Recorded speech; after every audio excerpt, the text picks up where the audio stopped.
Hello students, today I am going to start unit 4 which is nuclear physics part 1। अब nuclear physics हम पढ़ रहे हैं तो सबसे पहले हमें पता होना चाहिए कि न्यूक्लियस क्या होता है। What is the definition of atomic nucleus, nucleus के अंदर क्या क्या होता है, इसकी कंपोजिशन क्या है। यहाँ सबसे पहले हम एटॉमिक न्यूक्लियस के बारे में ही बात करेंगे। एटॉमिक न्यूक्लियस जो है it was discovered by Ernst Rutherford in 1911 while he was performing an experiment on the scattering of alpha particles by thin metallic foils। Alpha particles आपको पता है डबली आयोनाइज्ड हीलियम एटम होता है, पॉजिटिवली चार्ज होता है। And he was performing this experiment on the scattering of these alpha particles by thin metallic foils। When he was doing his experiment, he observed that few alpha particles were scattered through large angle of scattering। बहुत ज़्यादा scattering हो रही थी उनकी through a very large angle of scattering.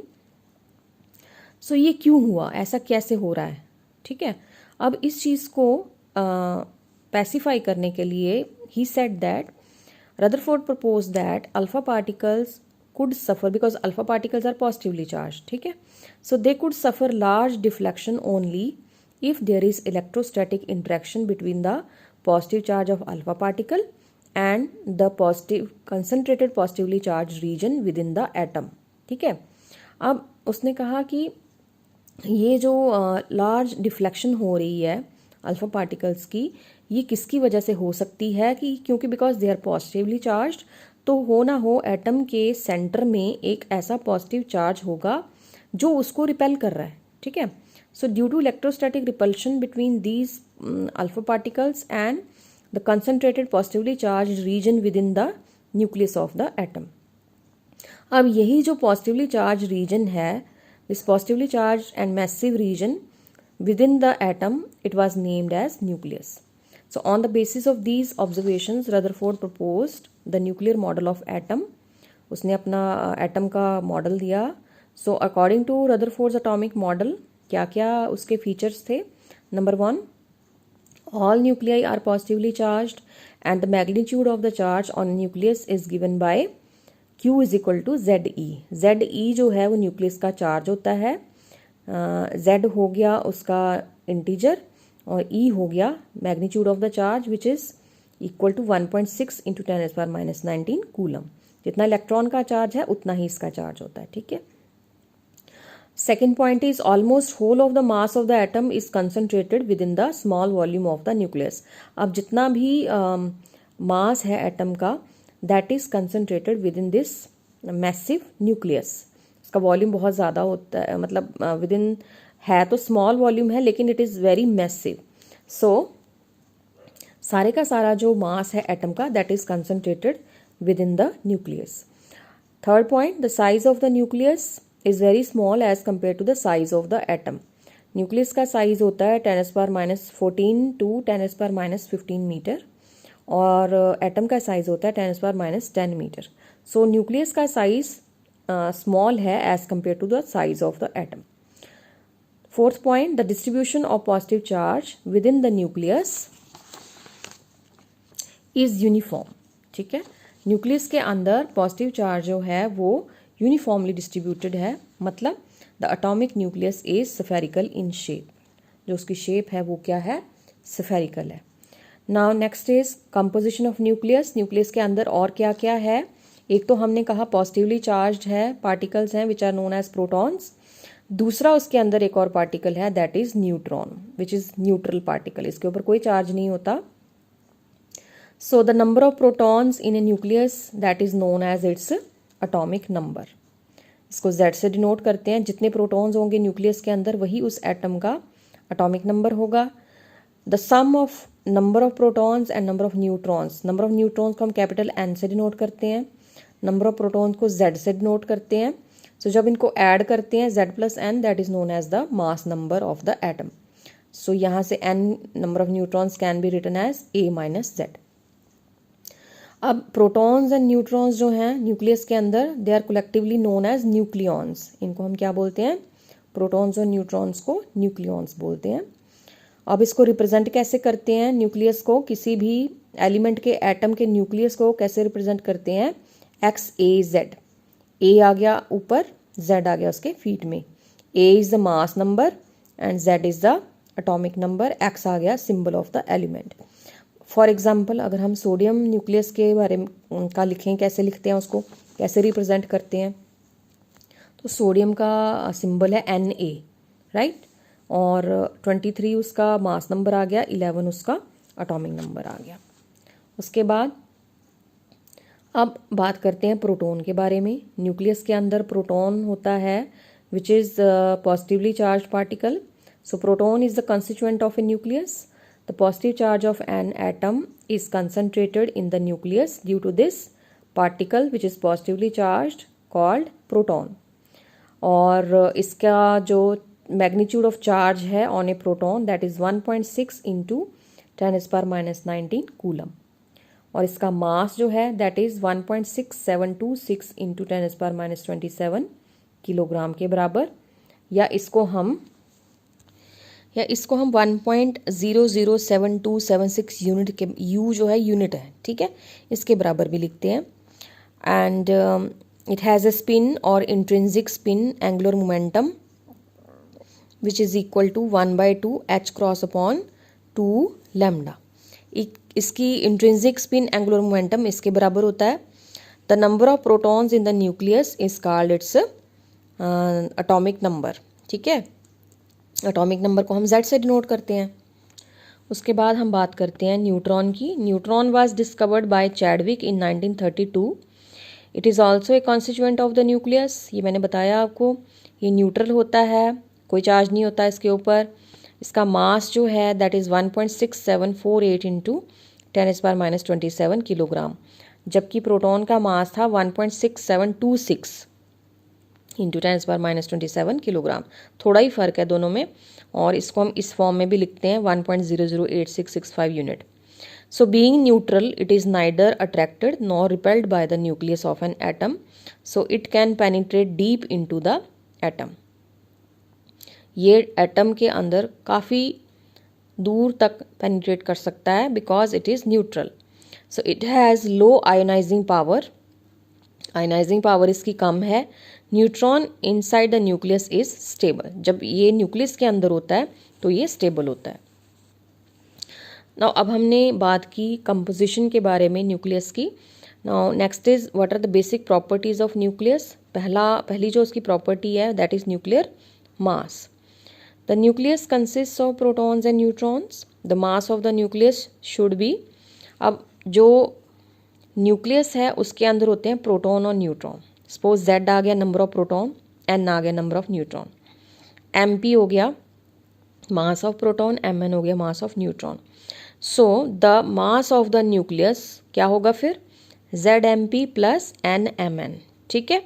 So nuclear masses are measured by mass spectrometer. Mass spectrometer से हम nuclear mass को major भी कर सकते हैं, which is found to be slightly less than this sum. जब हम मास स्पेक्ट्रोमीटर से न्यूक्लियस का मास मेजर करते हैं, उसकी वैल्यू जो आती है वो थोड़ी सी कम होती है इस सम से, ठीक है, ZMP प्लस NMN से। उसको हम मास डिफेक्ट बोलते हैं, ठीक है, वो आगे पढ़ेंगे हम। So this is the nuclear mass. उसके बाद बात करते हैं न्यूक्लियर चार्ज की। ये नेक्स्ट प्रॉपर्टी है न्यूक्लियस की। The charge of the nucleus is due to the presence of protons in the nucleus. Each proton has a positive charge which is equal to this amount, ये मैंने बताया आपको। The total charge of a nucleus is equal to plus ZE, ठीक है, यहाँ से आ गया plus ZE से डिनोट करते हैं हम न्यूक्लियस के चार्ज को, where Z is the atomic number और number of protons in the nucleus. उसके बाद बात करते हैं न्यूक्लियर साइज की। The first experimental calculation of nuclear size was made from the results of Rutherford scattering of alpha particles by nuclei, ठीक है, वहीं से न्यूक्लियर साइज का भी आइडिया आया था, कैसे कैलकुलेट किया था वहाँ से। So Rutherford's work on the scattering of alpha particles by thin metallic foils showed that the mean radius of atomic nucleus is of the order of 10⁻⁴ to 10⁻⁻15 metre. ठीक है, उसके एक्सपेरिमेंट से ये कैलकुलेट किया गया कि जो एटॉमिक न्यूक्लियस की मीन रेडियस है वो कितनी है, 10⁻⁴ से लेकर के 10⁻⁻15 मीटर तक, while that of the atom is 10⁻⁻10 metre. ठीक है, so the nucleus is about 10,000 times smaller in radius than the atom। ठीक है, दोनों की रेडियस में इतना फ़र्क है कि न्यूक्लियस की जो रेडियस है वो 10,000 टाइम्स छोटी है than the radius of the atom. So the shape of the nucleus is generally taken as spherical because for a given volume this shape possesses the least surface area. ठीक है, convenience के लिए हम इसको spherical ही लेकर चलते हैं because this is the least surface area, this shape possesses the least surface area for a given volume. So for a spherically symmetric nucleus the nuclear volume is given by, आपको पता है sphere का nuclear volume क्या होता है, 4/3 pi r cube है ना। सो यहाँ से आप इसको वॉल्यूम लिखेंगे, ये न्यूक्लियस का वॉल्यूम अगर हम V से डिनोट करें तो ये आता है 4/3 pi r cube which is proportional to mass of the nucleus A। ठीक है, सो for a spherically symmetric nucleus the nuclear volume is proportional to the mass number A। ठीक है, ये हमने यहाँ मैथमेटिकली लिखा। यहाँ से हम लिख सकते हैं R cube is proportional to A means R is proportional to A की पावर 1/3 और R is equal to R0 A की power 1/3 where R0 is a constant whose value is given by 1.2 into 10⁻⁻15 metre. ये R0 जो है ना ये constant है, इसकी वैल्यू ये आती है। ठीक है, और R के आगे radius of the nucleus. So using this formula the radius R of the nucleus can be calculated. Next property is nuclear density. The whole mass of the atom is concentrated in a tiny nucleus and because of this mass it has a very high density. देखो जो atom का पूरा मास है वो कहाँ है concentrated, within the nucleus which is very small, whose volume is very small and that's why it has a very high density। ठीक है, so density का फार्मूला पता है आपको, मास अपॉन वॉल्यूम होता है। वॉल्यूम कम होता है उसका लेकिन डेंसिटी बहुत ज़्यादा होती है। ठीक है, और जो इसका वॉल्यूम है उसकी वैल्यू कितनी की है, 10⁻17 किलोग्राम पर मीटर क्यूब के बराबर होती है न्यूक्लियर डेंसिटी। एंड सपोज हम m जो है स्मॉल m ले रहे हैं, it is the average mass of a nucleon. A and R are the mass number and radius of the nucleus respectively. ठीक है, सो न्यूक्लियस का मास कितना हुआ m इंटू A। ठीक है, पूरे का पूरा मास कितना हुआ m इंटू A। वॉल्यूम कितना है न्यूक्लियस का, 4/3 pi r cube. So 4/3 pi R आ गई उसके न्यूक्लियस की रेडियस, फार्मूला लगा दिया आपने, ये आ गया 4/3 पाई R0 क्यूब A। अब न्यूक्लियर डेंसिटी को हम रो से डिनोट करते हैं which is equal to mass of nucleus upon volume of the nucleus. Nucleus का मास आ गया MA, नीचे आ गया वॉल्यूम, A से A कट गया, 3 ऊपर चला गया, 3m upon 4 pi R0 cube. अब m एंड R0 जो हैं दे आर कॉन्स्टेंट्स। m क्या है यहाँ पे, average mass of a nucleon. ठीक है, और R0 की वैल्यू भी आपको पता है 1.2 इंटू 10⁻⁻15 मीटर। ये अगर हम मास की वैल्यू 1.67 इंटू 10⁻⁻27 किलोग्राम लेते हैं, ठीक है ना, average mass of a nucleon, proton और न्यूट्रॉन दोनों का एवरेज मास। सो डेंसिटी जो है उसकी वैल्यू आती है 2.3 इंटू 10⁻17 किलोग्राम पर मीटर क्यूब के बराबर। And this density is very large as compare to the density of ordinary matter, suppose water, जिसकी डेंसिटी 10⁻3 किलोग्राम पर मीटर क्यूब होती है। ठीक है, सो hence matter in a nucleus is very closely packed but the nuclear density is not uniform throughout the nucleus. It has maximum value at the center and it gradually decreases to 0 as we move away from the center. No doubt density बहुत ज़्यादा होती है nucleus की, लेकिन ये uniform नहीं होती, centre में बिल्कुल बहुत ज़्यादा होती है और जैसे जैसे हम सेंटर से दूर जाते हैं इसकी वैल्यू जो है वो धीरे धीरे डिक्रीज करती है टू 0। ठीक है, Next property is nuclear angular momentum. Now each nucleon in the nucleus has an angular momentum due to spinning motion of the nucleus about its axis. ठीक है, जो न्यूक्लियस है वो अपने एक्सिस के अराउंड स्पिन करता है. सो हर न्यूक्लियन, जो भी न्यूक्लियस के अंदर न्यूक्लियन है, चाहे वो प्रोटॉन है या न्यूट्रॉन है, it has an angular momentum with it. ठीक है, सो जो स्पिन एंगुलर मोमेंटम है उसकी वैल्यू ये है, उसका मैग्नीट्यूड जो है इसके बराबर लिखते हैं हम √ s into s plus 1 h cross, where s is equal to 1/2 is spin quantum number. Now each individual nucleon may also have angular momentum associated with it with its orbital motion within the nucleus. ठीक है, अब nucleus जो है वो spin कर रहा है, अब उसके अंदर हैं न्यूक्लियॉन्स. अब न्यूक्लियॉन्स जो हैं वो खुद भी मूव कर रहे हैं विद इन द न्यूक्लियस. ठीक है, due to their orbital motion they possess an angular momentum and it is known as orbital angular momentum which is given by this equation. ठीक है, थर्ड यूनिट में ये पढ़ा है आपने. एल क्या है यहाँ पे? Orbital quantum number. The total angular momentum of the nucleus is given bye I, capital I से डिनोट करते हैं और इसको हम लिखते हैं एल प्लस एस के बराबर. एल आ गया ऑर्बिटल एंगुलर मोमेंटम, एस हो गया स्पिन एंगुलर मोमेंटम. ठीक है, टोटल वैल्यू दोनों की. और आई का मैग्नीट्यूड होता है √ i × i + 1 h cross, where I is the total angular momentum quantum number.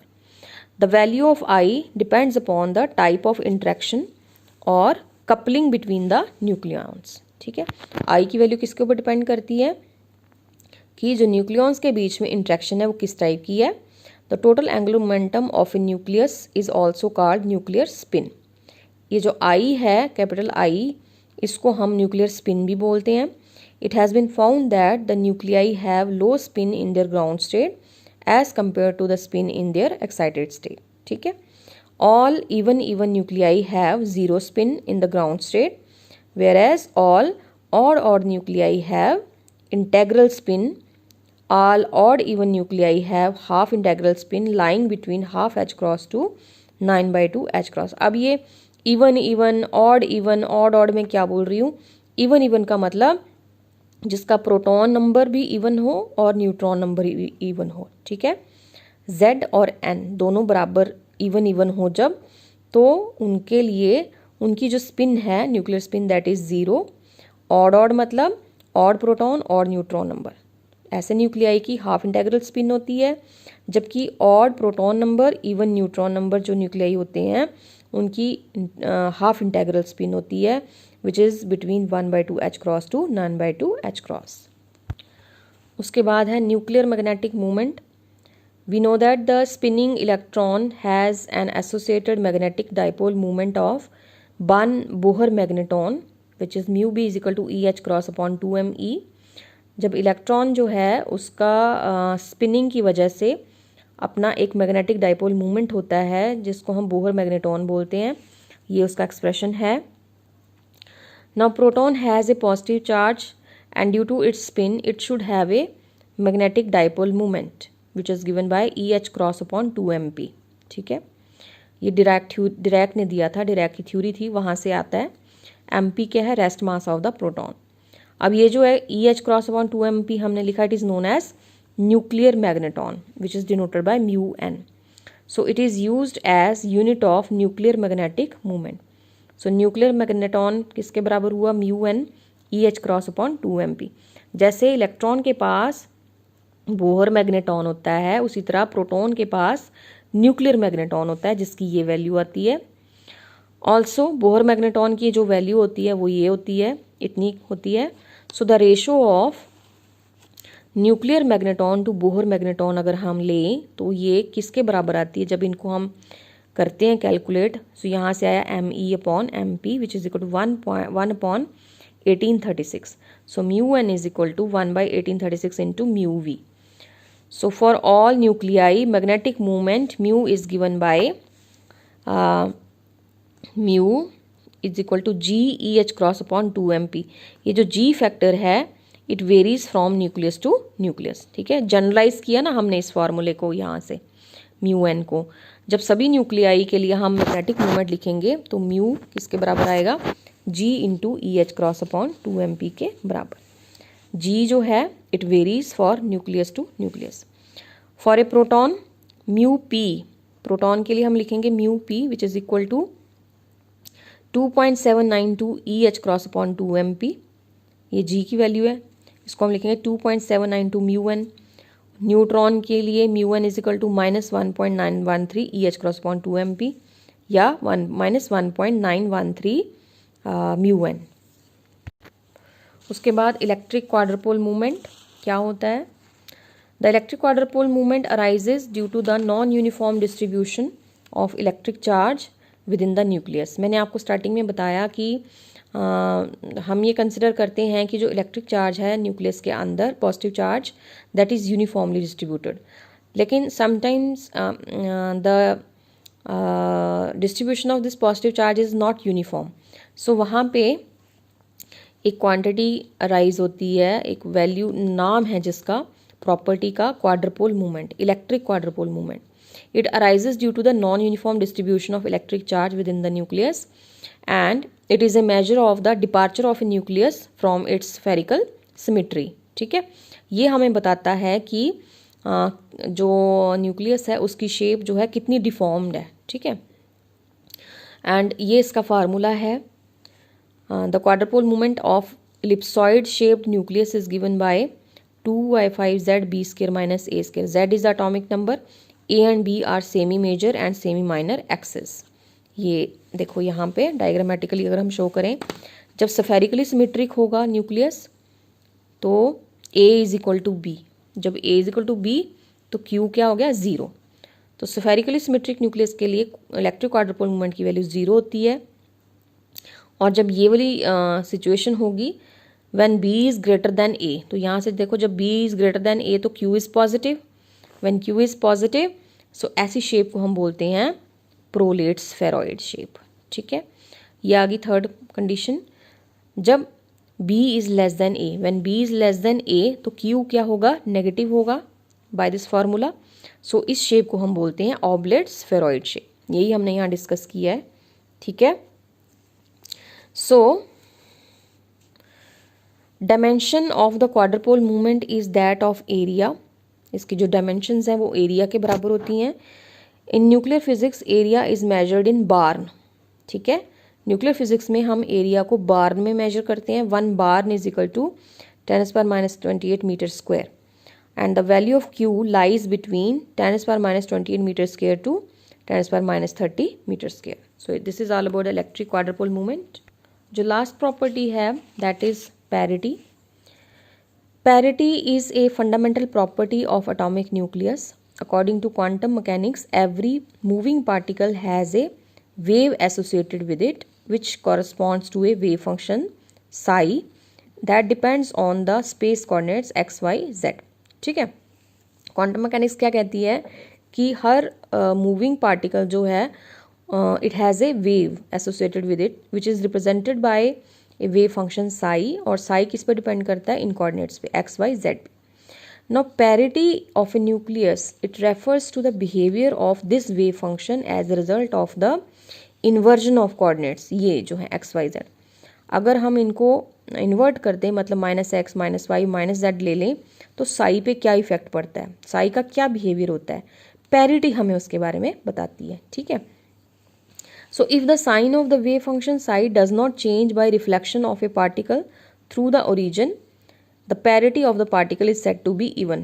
ठीक है, मतलब if psi -x -y -z is equal to psi xyz तो ये होगी even parity। ठीक है, but if the wave function changes its sign by reflection through the origin, the parity is said to be odd। मतलब if psi xyz is equal to minus of psi -x -y -z, तो इसका मतलब क्या है, जो nucleus है उसकी parity क्या है, ऑड पैरिटी है। ठीक है, अगर साइन चेंज होता है वेव फंक्शन का तो वो ऑड पैरिटी है, अगर साई का साइन चेंज नहीं होता then it has a even parity.